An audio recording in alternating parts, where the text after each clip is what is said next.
Hey everyone, and welcome back to my channel. Today I am actually talking about a book that I recently read, or actually I have just read half of the book because it's really big and I haven't get through the whole book yet. But I still want to explain what I take from the book and what I use right now. The title of the book, like you probably already know, is The Tools of Titans by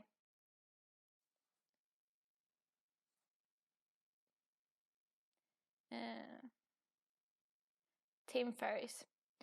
The book is kind of he writes a lot. It's like very jumpy, or like it is from one subject to another, because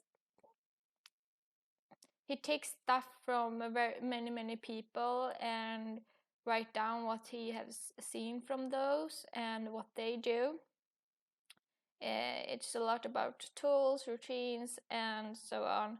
And it's also going to a few firstly he's talk about health aspect, and then he talks about work aspect and so on. So it's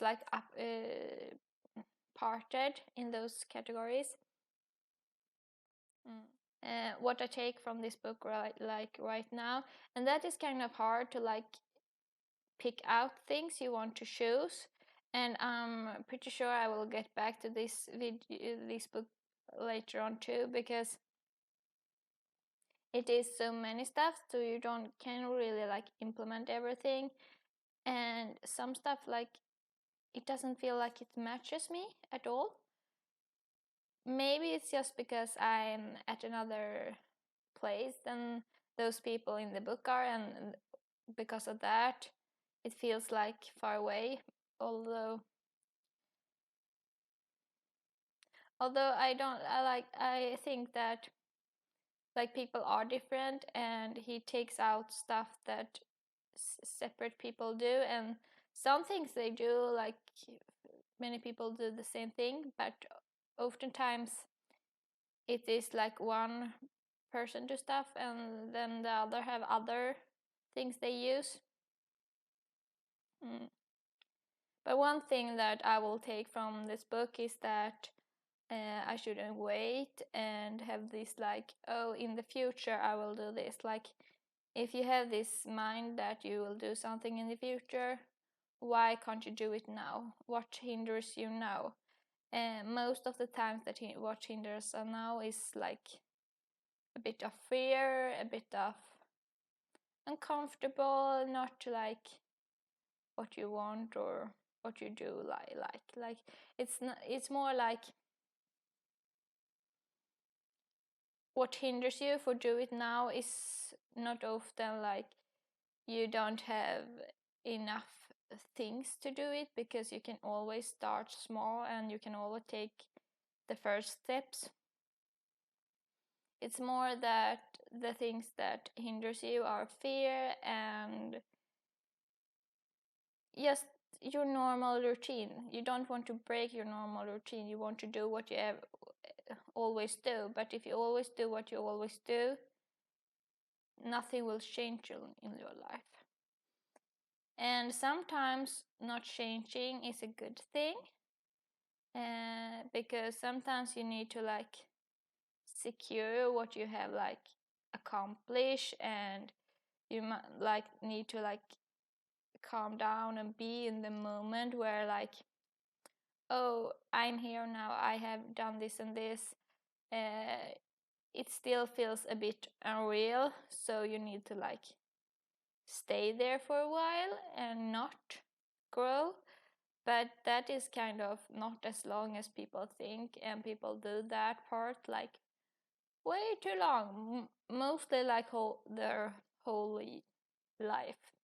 And even if it is people say that, oh, I will do this in 6 months, but in 6 months you will have another excuse. One other thing I would take from this book is write 10 ideas every day. even bad ideas, like just came through with ideas and write them down. They don't need to be good. And the reason why this method should be like good is because then you train your brain to came up with new ideas, and everyone who have really great ideas also have a lot of bad ideas. And if an idea plops out, you can just write it down, and afterwards you can like go through them and see which one you like, if it is someone that you would want to like go on and try and do. So it's like this concept that you just get through the idea part, like train your brain to get ideas, and it's okay that they are sometimes bad, like mostly the most of them will be bad in that aspect that you won't do them, that they aren't enough good for you to do. Although because they are bad doesn't mean that they don't function. They still help you come up with ideas. And when I did like count on it, like it's very easy to count because it's just 10.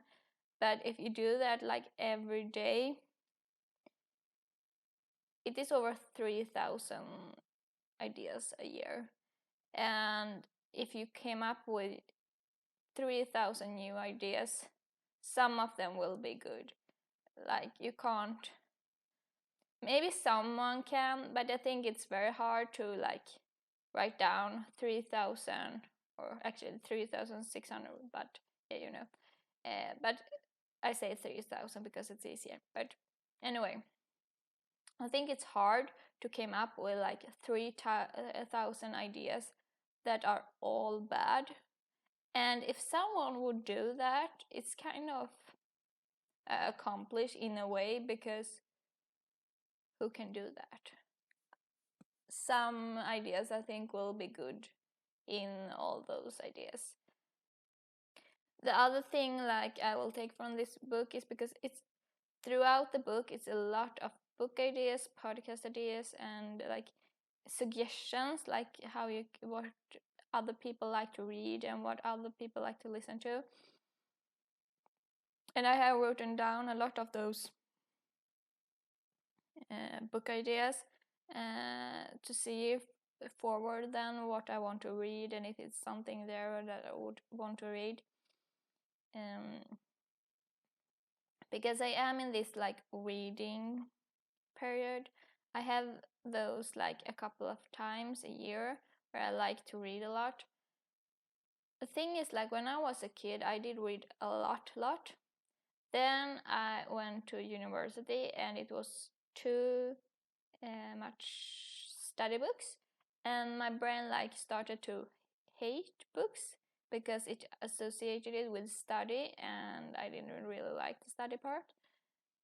So then it became like I couldn't like read anymore and didn't like reading at all. And after I stopped studying, it still was like this. I don't like to read.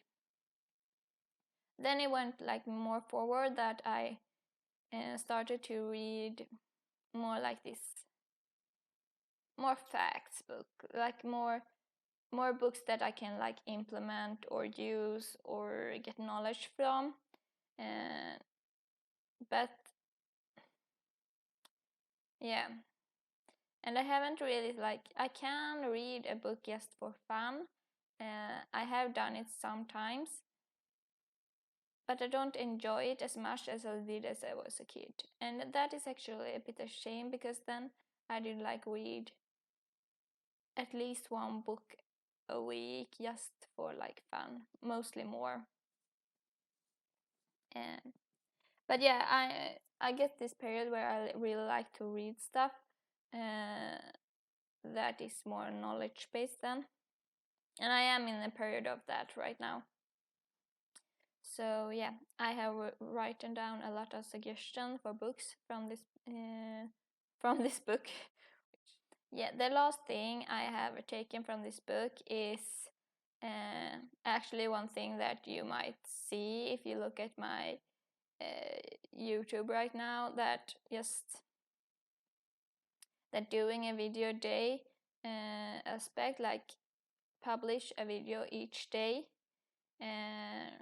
because someone there, I am not good at names, so someone in that book did like write that when he started doing that every day, it did change and it started to grow.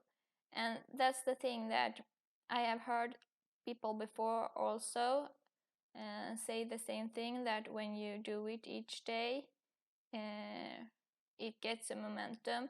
And it's not just that YouTube will like help you with the algorithm.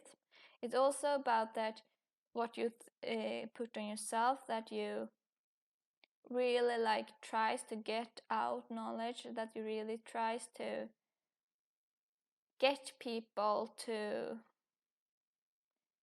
like the purpose of my videos is to help people or to assist people in some way. And the more you put out things, the more you are able to, and the more you also see yourself as a person who help people through this platform,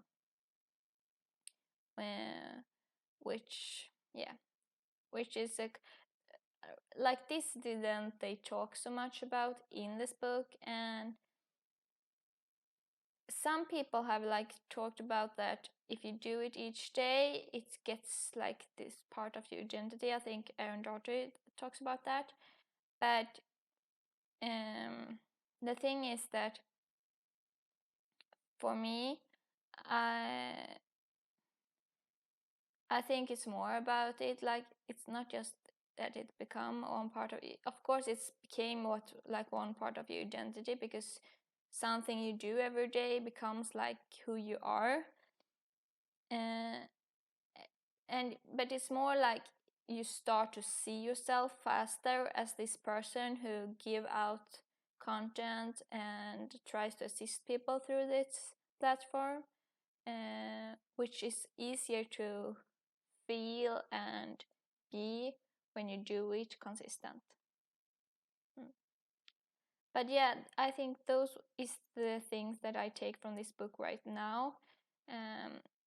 I'm very hesitant to take too much from a book like immediately, because especially when it's a book like this where they put out so much stuff that you can take in, I don't think that you should take in too much, because then you get overwhelmed and you won't do it, which is, or some people might do everything, that they just pick this big thing and they will do everything in one go. I don't work that. I need to be more I need to do it more gradually. So yeah, anyway, thanks a lot for watching this video, and I really hope I see you in the next one. Bye bye.